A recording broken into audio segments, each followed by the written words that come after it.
All right, just exit out my apartment building. Guy across the street, exit out same time. All black, wearing all black. Look. They love feeling on themselves. Tell you. Yeah, anyway, so I got a call from Pam this morning around 9 o'clock. You know, I didn't even answer the phone. I think I woke back up around 9:30 and I called her back. You know, let me know that Alyssa's staying home. She still got a headache or what have you. You know, she goes to the YMCA in Park Slope, and she lost her glasses, right? And I said to her, well, if you lost your glasses at the Y, someone should have been able to find it. You know, but no. You know, but this is what they do. This is particularly because they're my kids, my children, I should say. Whenever they lose something in their class or something like that, and you know, that's how Ethan's tablet was stolen in his school. You know, and I tell them too. I said, you know, you don't leave your tablet. You know, but I understand because he was tired, and I keep for years I've been trying to get Pam, both children, to go to bed on time, particularly when I'm not there. You know, I mean, Pam will go to bed whenever. She doesn't really care. You know, when we were in a relationship, I was trying to get her to change her sleeping habits, her sleeping patterns, and go to bed early at a decent time.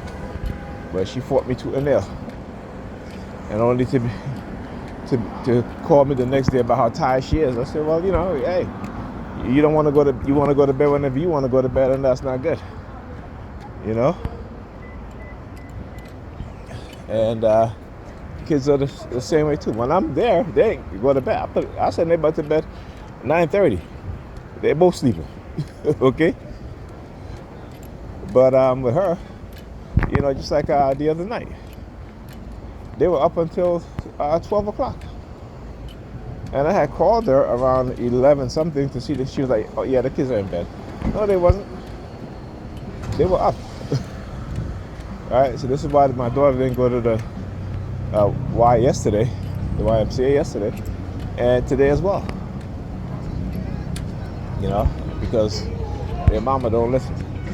I tell their mama, you know, for years I've been giving you good sound advice. Right? Good sound, not for my benefit, but for your benefit, on our children's benefit, and you just refuse to listen. But let some body at your job. Yeah, fuck you too. He grabbing his crotch. All right, so they're mad. They're mad.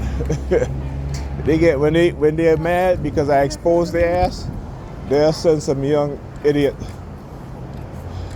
some young nigger peon to you know, grab their crotch. Right? Now that should make you look gay as hell. You grabbing your crotch as a man approaching. Right? You know what I'm saying? You know. But this is what they do. You know, I posted a couple of videos about cults and people who join cults, the destructive cults, their mindset, how their members are conditioned, right? And it's a sadist, criminal mindset that they instill within them. But because they're part of a cult, and because that cult has members of law enforcement, that they believe that what they're doing is not a crime, but it is a crime, right? And it's the criminalization of society. Like I said, I look at my target in a broader aspect, particularly when I see the same thing being done to, and have been done, and continue to be done to black people. All right? But like I said, number 32 new vehicle, LKE was 4132. So yeah. You gotta look. I'll look at it in a broader aspect, you know. And yesterday I was talking about on my way home the book by Whitney Webb. The book is called the books, I should say, are called One Nation on the Blackmail. Right. So how did I hear about that book? Well, I bought which book did I get? It was one of these right-wing conservative, right? And book, I forget. It has something to do with the government too, in terms of the corruption and, you know, how the CIA uses blackmail to control people. And because I was on YouTube, and during the search, Whitney Webb's web channel came up, the LGN 3229, right? So I was listening to her channel, her video, and I said to myself, you know, I got to get her book. So I got the first part of the first book, and then I recently got what I say, look, as soon as I approach, they will be either leaving or getting in their car to leave.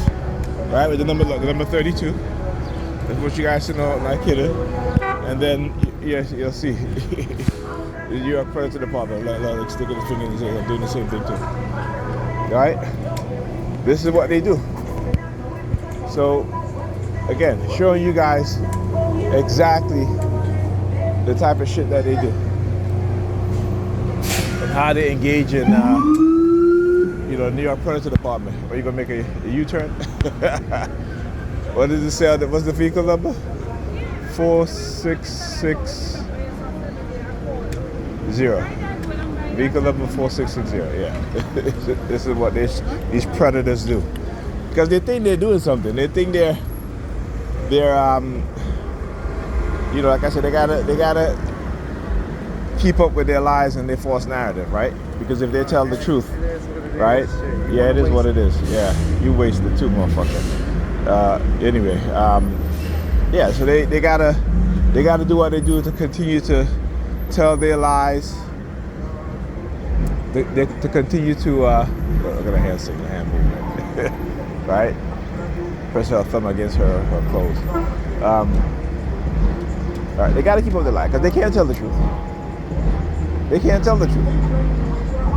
Because they're lies, and they'll get the black samples from time to time, you know, whichever new one they can recruit, right, that they can lie to, right, that they can manipulate, right, particularly they're religious, because that's who they are and this is what they do.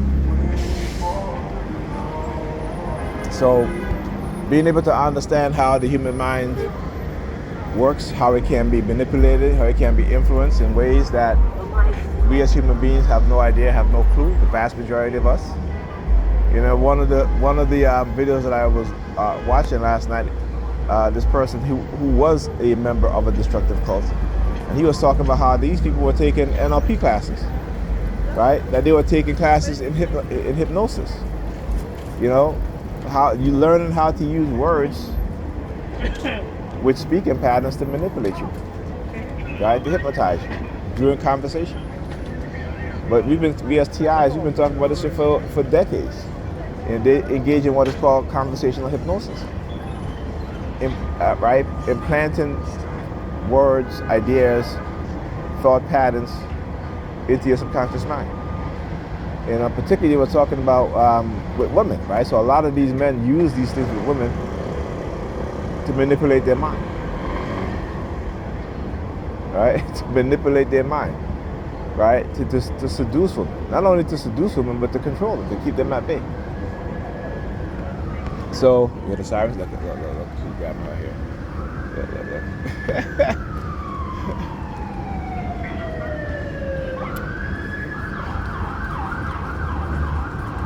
Oh, yeah. All right, so, like I said, we as TIs, we talk about technology also.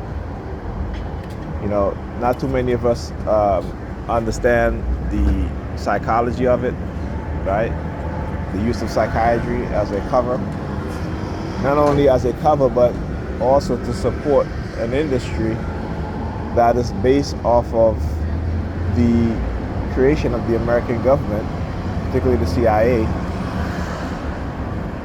to hide the crimes that they are committing against the civilian population. Okay? This is why they say anybody talk about the government experimenting on them, then they got a mental illness. Anybody talk about the government after them, then they got a mental illness, right? It's interesting, right? This shit is funny, right? Black people complain about the government bringing drugs into the community, right? Guess what? Black people, you got a mental illness. And I got the documents to prove that's what they said about the black community. You can go Google this shit too. They called them, the black community was concerned after Gary's Webb book, Dark Alliance, after his articles, and his book came out, right? Newspaper across America called the black community crazy. Call us paranoid, right? But then what? 20 years later, what did we find out? That the government did indeed conspire with others to bring and sell drugs in the black community. Because they what? Because they wanted to fund the illegal war in South America. So my people have a short-term memory and have a believer's mindset and a believer's mind that they ignore the history of this government and continue to act as if this government don't do these things. You see, this is why they don't really like the fact that black Americans fought for civil rights. And this is why they use other black groups to come into this country and turn them against black Americans. Why? Because black Americans are the victims of their crime. And who wants to be reminded, right? You know, white people don't want to be reminded of the crimes that they've committed against black Americans. But not only did they commit crimes against black Americans, but they commit crimes against black people over the globe. Whether it be in South America, whether it be in the Caribbean, whether it be in Africa. So until we as black people in the diaspora, in Africa, understand that we are all victims of global white supremacy, stop being used as a tool against each other, particularly when you come to America, and understand and thank black Americans for having the courage to expose America, white America, for who they truly are and what America truly is. And white America has played a game of, we're going to play nice, but we're still going to discredit, discriminate. We're still going to destroy black people's ability to build wealth, right? To control the resources of their community, which is their hard-earned money, right? By doing what? By providing loans for businesses to other groups of people to come into the community in which black people live and exploit them financially. And when I say exploit them financially, go and look at the prices of stuff in the corner stores.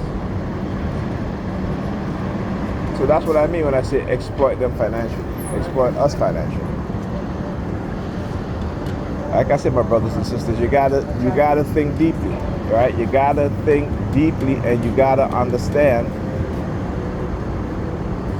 what it is that they're doing, and how the gentrification was nothing more than white violence, the continued white violence on black people in America, particularly in cities, in urban areas, right?